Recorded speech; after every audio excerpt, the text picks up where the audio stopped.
السلام عليكم ورحمة الله وبركاته. ازيكم يا حبايبي؟ عاملين ايه؟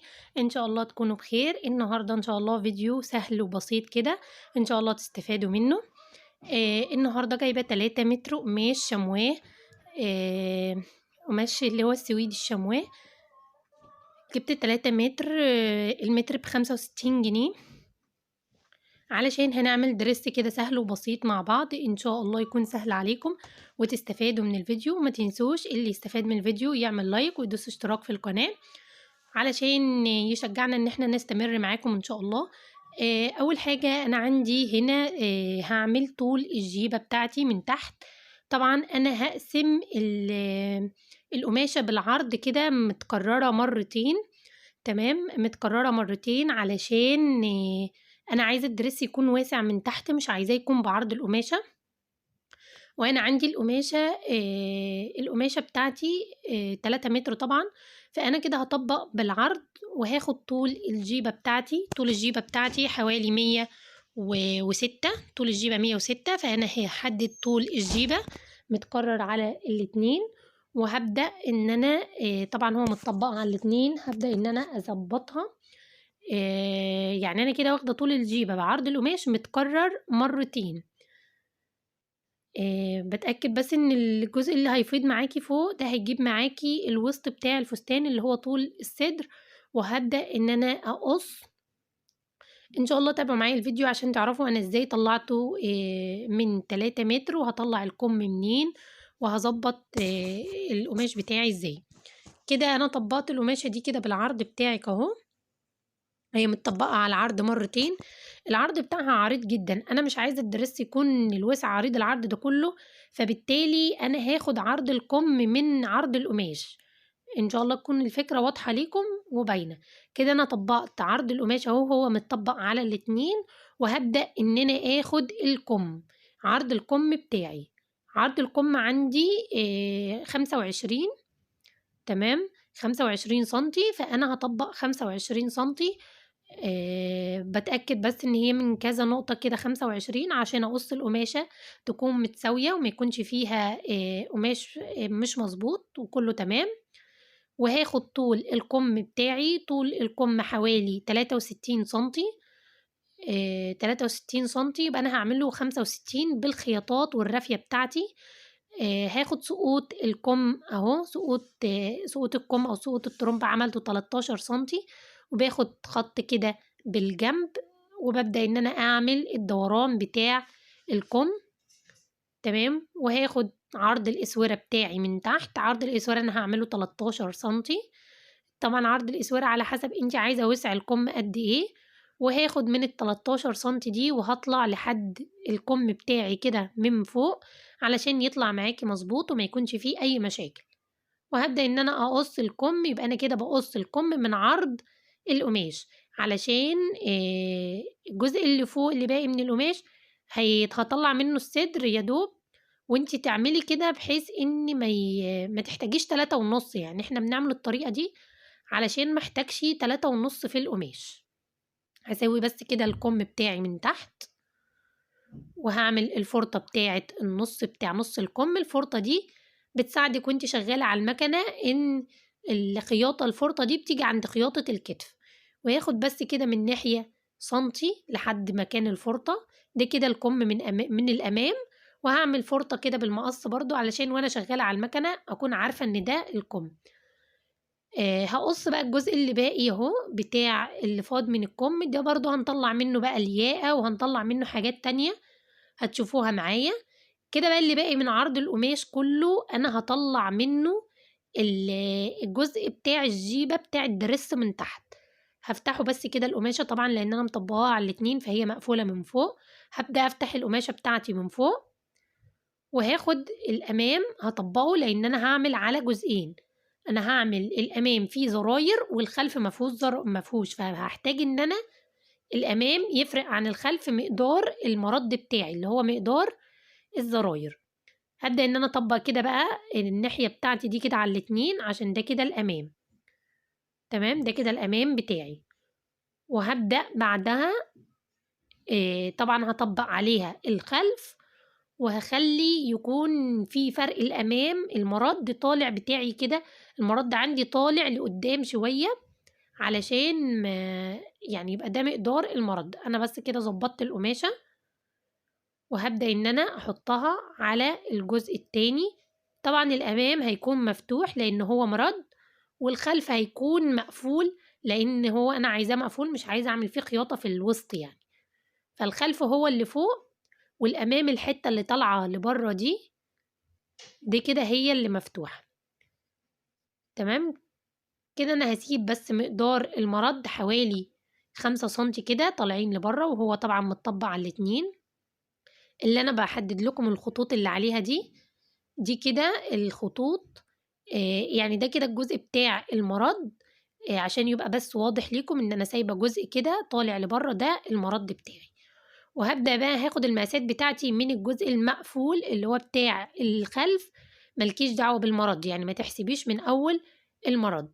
عندي محيط الوسط حوالي 110، هاخد الربع بتاعها حوالي 23 مثلا. بعد نقطة الوسط ب20 سنتي دي نقطة الهانش، وهحط مقاس نقطة الهانش وهبدأ أوصلهم ببعض، وهنزل كده على واسع على نهاية القماشة علشان يكون نازل معاكي كده على واسع. أنا بس هنا بفتح المرد اللي هو بتاع الأمام لأن هو هيكون مفتوح، وهبدأ إن أنا أقص القماشة محيط الوسط. أنا واخداه هنا بقولك خلي بالك علشان طبعا الأمام اللي طالع لبره ده فارق، وهو من تحت أصغر من الخلف، فوانتي بتقصي تكوني واخدة بالك إن انتي تقصي ال4 طبقات على بعض. كده أنا هقصه وهنزل على واسع، هناخد القماشة كده على مفيش، وخدت طبعا زي ما قلتلك محيط الوسط وخدت محيط الهنش، وبدأت إن أنا نزلت كده على واسع. هبدأ بس إن أنا أساوي القماشة بتاعتي كده علشان الأطراف بتاعتها مش متساوية، هسويها. وكده أنا خلصت الجزء اللي تحت. أعمل بس فرطة في الخلف كده علشان وأنا بركب أكون عارفة ده كده فرطة عند بداية المرد من فوق وبداية المرد من تحت، علشان وانت شغالة على المكنة تبقى تسهل عليكي الحاجات دي، بتسهل عليكي مراحل التقفيل بتاعتك. تمام ده كده بالنسبة للجزء اللي تحت والكم. الباقي بقى من القماش من ال3 متر أنا هعمل منه الصدر بتاع الدرس.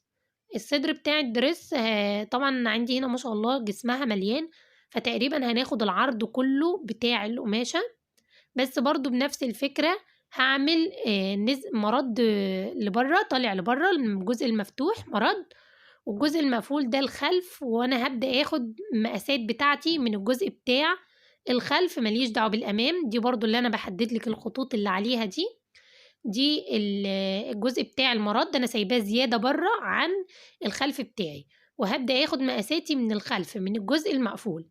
خدت عرض الرقبة 8 سنتي، عرض الكتف 44، يبقى نصهم 22 سنتي. 22 سنتي هبدأ أعمل بيهم خط كده كذا نقطة. هاخد سقوط الكتف 3 سنتي وده ثابت معانا ما بيتغيرش، ال3 سنتي بتوع سقوط الكتف. هاخد طول الباط 24 سنتي، وأنا عاملة الكم 25 سنتي. هاخد دوران الصدر عندي حوالي 32 سنتي، ده كده الربع بتاعه 32 سنتي. هعمل حردة الباط، بظبط كده طول الظهر عندي أو طول الوسط. طول الوسط عندي هنا حوالي 45 سنتي، وهبدأ إن أنا آخد برضو نقطة الوسط بتاع الوسط. هنا الزبونة عندها بطن شوية، فتقريبا محيط الوسط قد محيط الصدر عندي. وطبعا لازم كل زبونة زي ما قلنا ليها مقاساتها وليها الشغل الخاص بيها، فلازم تكوني واخدة بالك من الحاجات دي وانت بتطبقي على القماش. مش كل الزباين عندها جسمها بيكون مثلا ده لوحده وده لوحده والكلام ده، الصدر اعلى من البطن، لا مش شرط، دي مش قاعدة. في ناس عندها بيكون البطن احيانا بيكون اعلى من محيط الصدر. هاخد بس كده سنتي من الجنب بنرفعه علشان محيط الوسط ما يكونش عندك نازل من الجناب. في التقفيل بتظبط معاكي الجزء ده، بترفعي كده سنتي بس من الجنب. تمام كده. انا الجزء اللي فيه المرد ده انا هعمل فيه حردة الرقبة الامامية، بنزل كده 8 سنتي لتحت وببدأ ان انا اعمل الدوران. وطبعا ما تاخديش من الدوران بتاع الرقبة من الجزء بتاع الكتف حاجة خالص. انا بس هنا عملت ايه، انا سبت جزء كده من المرد طالع لفوق زي ما انت شايفة معايا كده، علشان لما تيجي تتني المرد ما يكونش المرد لو خدناه مع الحردة بيبقى ساقط لتحت كده وبيبقى شكله مش حلو معاكي في التقفيل. فانا بسيب جزء من المرد اظبط بيه. ده الجزء اللي كان باقي معايا من الجزء بتاع الكم، الجزء اللي كان فوق انا هقص منه قطعتين كده وهلزقهم في بعض بالخياطة، ودول كده الحزام بتاعي. هاخد قطعة تانية وهتبقى دي كده النص ياقة اللي انا هعملها، هتشوفوها معايا دلوقتي ان شاء الله وانا بقفلها. دي كده النص ياقة. هاخد برضو قطعة كده طويلة، دي هعمل منها اللوكسة بتاعة الحزام اللي احنا بندخل فيها الحزام. هي بيبقى عرضها حوالي 3 سنتي مش اكتر. وهتشوفوها برضو وانا بعملها معاكم دلوقتي على المكنة. ما تنسوش يا جماعة اللي يستفاد من الفيديو يعمل لايك ويدوس اشتراك في القناة، علشان تشجعونا ان احنا نستمر في التصوير وان احنا نستفاد ان احنا ننزل لكم ان شاء الله كل يوم فيديو جديد بإذن الله. هنا كده هنظبط بس الستاند بتاعنا معانا في التصوير. انا كده في المشغل بقفل على المكنة الماكي يا جماعة، دلوقتي مش بقفل على الجاك. اول حاجة انا هاخد الخلف بتاعي، ويعني انا مش هعمل المرد اللي فوق لوحده والمرد اللي تحت لوحده والزق اللي فوق الوسط في الجيبة، لا انا هلزقهم الاول في بعض وبعدين هقفل المرد كله مرة واحدة عشان يديكي الجزء بتاع المرد كده متشطب حلو وشكله حلو. فاهميني؟ كده انا باخد اهو الجزء بتاع المرد الوسط اللي فوق مع الجزء بتاع الجيبة اللي تحت وهلزقهم. طب ليه؟ عشان لما اتني كده المرد تكون متنضف معايا والخياطة ما تكونش طالعة ويكون شكلها وحش مش كويس. ماشي. انا كده عملت الجزء بتاع اليمين والجزء الشمال، وهبدأ ان انا اعمل الخلف برضو بنفس الطريقة. هبدأ ان انا اخيط الوسط اللي فوق مع الجزء بتاع الجيبة اللي تحت، يبقى انا كده مش بقفل الوسط لوحده والجيبة لوحدها. وانا زي ما قلت لكم عشان الفكرة ان انت الخياطة بتاعت المرد ما تكونش باينة لما تيجي تلزقي الوسطين في بعض. كده انا بلزق الخلف اهو برضو في الجيبة بتاعته، في الجيبة بتاعت المرد، في الجيبة معلش الجيبة بتاعت الدريس، الجزء اللي فوق في الجزء اللي تحت. وهبدأ ان انا اظبطه. ده كده هقفل الكم اهو، هقفل الكم بتاعي بنفس هقفل الجناب يعني بتاعة الكمام. وبرضو مش هتني الكم الاول، انا هتني الكم بعدين علشان لما اجي اثبته لما اجي اتنيه من تحت برضو التانية ما تكونش طالعة كده الخياطة بتاعتك طالعة لحد تحت خالص وتكون شكلها مش كويس. ده كده الكمام هوديها بس جنبي على المكنة اللي جنبي تتعمل اوفر. وهنا الحزام طبعا انا كنت قصة الحزام على جزئين وهلزقهم في بعض، فهبدأ ان انا اخيطهم في بعض وبعدين اقفلهم. انا بس كده هنا يعني قمت جبت حاجة ورجعت لكم تاني اهو. هقفل بقى الحزام من الجنبين، من الجنب ده، وبفضل ماشية لحد وسط الحزام بسيب فيه جزء بس مفتوح كده حوالي قراط واحد يعني 2 سنتي كده، علشان اما اجي اقلب الحزام بقلب منه بحيث ان انا بقفل الجنبين علشان يكون شكل الحزام معاكي كويس ومتقفل كويس. ماشي. هسيب بقى كده سنتي اهو، وهبدأ ان انا بعديه ابدأ اقفل الجزء التاني بتاع الحزام وهقفله برضو من الحرف بتاعه علشان يكون شكله حلو وما يكونش مش كويس معاكي او مثلا ترفيه او تتنيه، لكن لما هو كده بيكون متقفل كده بيكون افضل. والجزء اللي في النص ده بتكون مش باينة اصلا. يا إما لو عايزة ترجعي بقى تقفليها بعد ما تقلبي الحزام مفيش مشكلة، يبقى ارجعي اقفليها إن شاء الله تطلع معاكي كويسة بإذن الله. كده خلاص أنا قفلت الحزام، ده كده الدرس بتاعي اهو. بعد بقى ما عملت الوسط في الجيبة هبدأ إن أنا أتني بقى كده المرد، مقدار المرد بتاعي، وبتريحي القماشة، ما تشديش القماشة علشان ما تبصي منك وتبدأ ان هي مثلا تمط او تتلولو او المرد يطلع معاكي مش مظبوط. ريحي القماشة خالص على المكنة وما تشديهاش، وسيبيه المكنة هي اللي تشرب اي زيادة فيها. كده انا بتنيت مقدار المرد. طبعا احنا عاملين فرطة واحنا بنقص عشان تبقي عارفة انت هتتني المرد بتاعك النسبة بتاعته قد ايه. ماشي. كده انا خلاص عملت الجزء بتاع المرد ده اهو. طبعا هو مش بايظ، بس هو محتاج مكوى كويس، وقبل ما تعملي المرد وتركبي له زراير او اي حاجه تكويه وتظبطي اللولوه دي بالمكوى، هيطلع معاكي مظبوط ان شاء الله وما فيهوش اي مشكله. انا كده هعمل المرد الناحيه التانية برضو بنفس الطريقه اهو، عملتها. اهم حاجة بس انت المرد بتاعك زي ما بقولك ما تشديهوش، انت سيبيه كده يتشرب اهو. يعني لو في اي زيادة حتى هي المكنة تتشرب، المكنة هتتشربه زي تشريب كده، وهيطلع معاكي مظبوط بإذن الله ومش هيكون فيه اي مشكلة خالص. كده خلاص اهو المرد، انا بس هوريكم انا هعمل فيه ايه وبعدين انا هروح اكويه وادوس عليه بالمكوى. انا عايزة اقفل المرد ده. المرد ده هيكون منظر بس، يعني هيكون زي شكل كده، وهي الزبونة هي طالبة كده ان هي تقفله وهتركب عليه الزراير.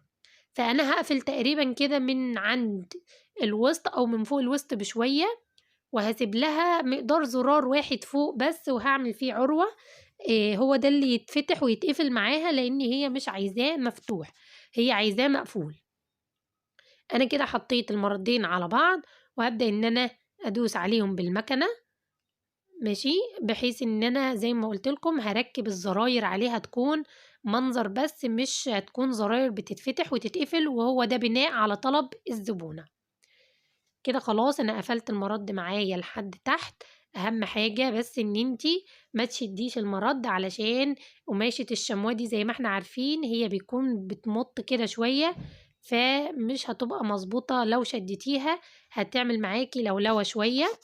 كده انا هقفل من فوق الوسط بشوية وسايبة حوالي فوق كده 15 سنتي، دول اللي هعمل فيهم العروة اللي فوق، لان انا هعمل فيه عروة بتتفتح وبتتقفل. وقبل ما اركب الزراير هدخله طبعا المكوى علشان يتكوي ويكون شكله كويس.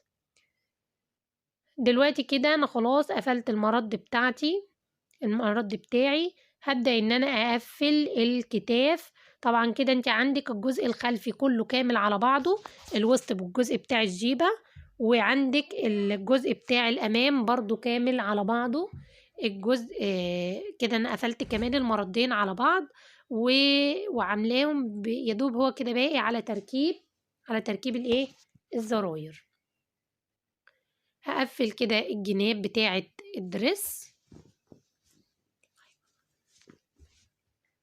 الجناب اهم حاجة تاخدي بالك ان خياطة الوسط بتاعة الامام وانت بتقفلي تيجي على خياطة الوسط بتاع الخلف عشان يطلع معاكي متناسق وشكله كويس، ما يكونش فيه خط طالع وخط نازل. الحتت دي بتفرق معاكي في التقفيل وفي التشطيب النهائي. كده خلاص انا قفلت الجنبين بتوعي. هنا هعمل بقى اللوكسة اللي احنا قلنا عليها بتاع الحزام. هي انت بترفيها كده رافية من جوه رافية، وبتبدأي تدوسي على الحرف بتاعها بس اهي زي ما انت شايفينها معايا اهي. كده انا جهزتها. تبدأي تجهزي كل الخطوات بتاعتك علشان نقفل الدرس كده مرحلة مرحلة. دلوقتي انا هعمل المرد، هعمل النص ياقة. طبعا النص ياقة ليها فيديو مفصل عندي على القناة ازاي تعمليها بشكل نظيف وبشكل كويس وما يكونش فيها خياطة باينة خالص. انا بس بتاخدي القماشة بتاعتك وبتبدأي من بداية المرد وتلفي بيها لحد الاخر علشان ناخد مقاس الرقبة بتاعتك ونشوف هي مقاسها قد ايه. وهابدأ إن أنا كده المقاس بقى اللي أنا طلع معايا زي ما يطلع معاكِ، باتني حرف فيها بس، حرف واحد، باسيب الباقي كله كده طالع لبرّه، نازل لتحت يعني، وبابدأ إن أنا أتني حرف واحد فيها، علشان أبدأ إن أنا أعمل الياقة وتكون تقفيلها معايا كويس. وهابدأ كده آخد جزء منها أهو، جزء كده باسيب حرف كده طالع لبرّه حوالي سنتي واحد، والباقي باتنيه كده على 2، وبابدأ إن أنا أقفّله من الجنب بتاعه، تمام. والجزء بقى السنتي اللي أنتِ سِبتيه ده هو اللي إحنا هنخيّطه، الجزء اللي إحنا تنيناه يبقى مرفوع ناحية الفستان أو ناحية الدريس، والجزء التاني هابدأ إن أنا أثبّته في الدريس. علشان الجزء بقى المتني أنا كده بالِف مع دوران الرقبة أهو، الجزء المتني ده لمّا تيجي نقلبه بقى تاني هنخيّطه بقى، هندخّل الخياطة بتاعة الياقة زي ما أنتم شايفين كده معايا، هتكون مش باينة معاكم والخياطة، ويدّيكِ شكل كويس وتقفيل مضبوط إن شاء الله، وربنا يحسن ما بين إيديكم بإذن الله. وهابدأ إن أنا بقى أثبّتها كده، أثبّت الحرف، تمام، أهو أثبّت بقى الحرف بتاع الياقة اللي هو أنا كنت تانياه أصلًا، وتدخّلي الخياطة اللي أنتِ خيّطتيها لجوّه، ما تخلّيهاش باينة خالص علشان تدّيكِ شكل كويس وشكل حلو بإذن الله. خلاص كده الياقة أهي خلصت، وكمّلتها لحد الناحية التانية، تمام. أنا بس هنا الحتّة اللي أنا سايباها مفتوحة فوق هاعمل لها بقى العروة، عروة كده على المكنة بسيطة، هي سنتي، بتبقى طولها حوالي سنتي أو مقدار الزرار اللي أنتِ هتعمليه، وبافضل رايحة جاية كده بالخياطة، وبعدين باحرّك المكنة، يعني باحرّك الإبرة كده بانزّلها وما باطلعش بيها، يعني مش بتحرّكيها كتير، يعني مقدار غُرزة واحدة، والناحية التانية برضه بتفضلي رايحة جاية كده بالخياطة، وتدوسي فرماتورة كذا مرّة أهي زي ما أنتِ شايفة معايا، علشان بس أعمل خياطة كده وأثبّت العروة بتاعتي.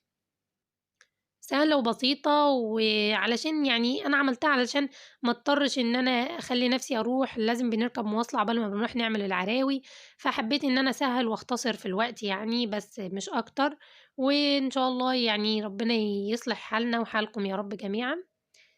كده خلاص أنا بقى هاجيب الزراير للدريس بعد ما عملت له طبعًا العروة، بس أنا مش هاركّب زرار في العروة فقط، أنا هاركّب في زراير بطول الدريس، بطول الدريس معاكِ لحد تحت، بس طبعًا زي ما إحنا قُلنا من الأول إن هو الزرار بيكون منظر بس لتحت.